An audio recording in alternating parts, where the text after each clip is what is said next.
Okay, this is part two. So apparently my free version of whatever software I'm using to screen record cuts off after that amount of minutes. So still in the liquefy tool, what I'm going to do is I'm just going to liquefy her bonnet so the opening is just a little bit more symmetrical. You can see how this side just kind of, the lace was just puckering funny. So I liquefied her little bum, and then I just liquefied her bonnet right here. Just kind of push it in a little bit. There we go. Liquefy her little fat foot. Not that you totally have to. I'm just showing you examples of things you can do. The full swaddle pose, where they're in a full swaddle, you can kind of push it in to make them look more like a little kidney bean, just more smooth. Because even with the swaddler, you know, it's nice to liquefy just a little tiny bit.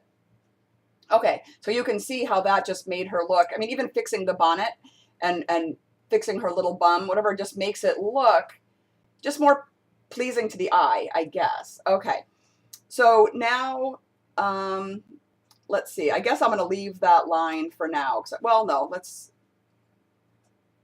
do, so if I was going to do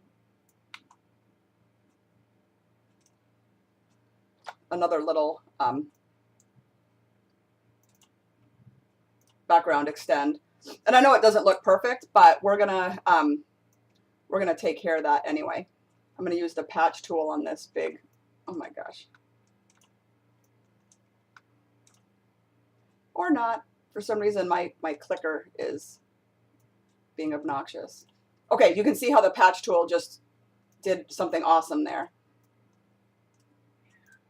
Okay, so that looks pretty good. Okay, so now for the gradient tool, Control J again. The gradient tool is right over here. Up top here, you're going to select foreground to transparent. You can do foreground to background, foreground to transparent. That's what we're going to do because the color around her is perfect.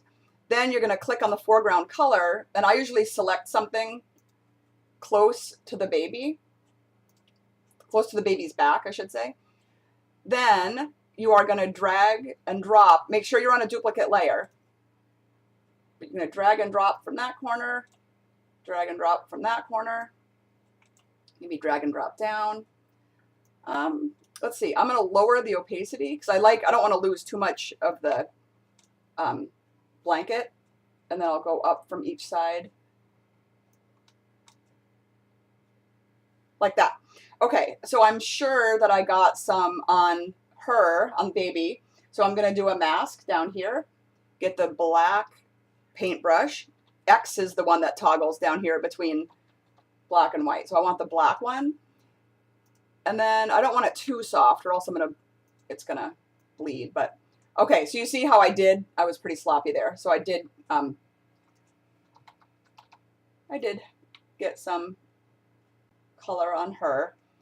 So as I've said 100 times, if this was going to a client, I would be way more careful. Actually, I would probably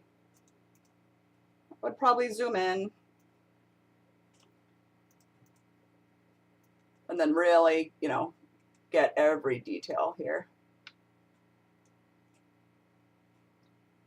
But this is just going to be a little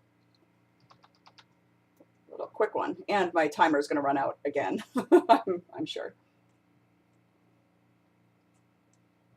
Boop. Okay, there's my boop again.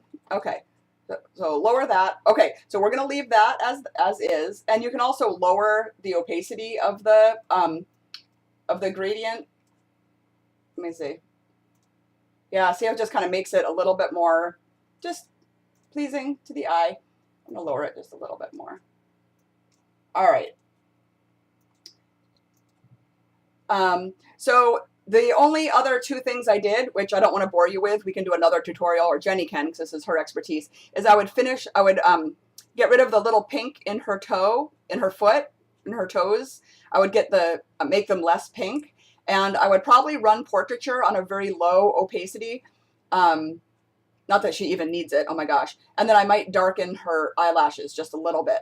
But for the sake of running out of time, we're going to leave it at that. So I showed you the puppet warp and the liquefy and the gradient tool. Okay, have a good day.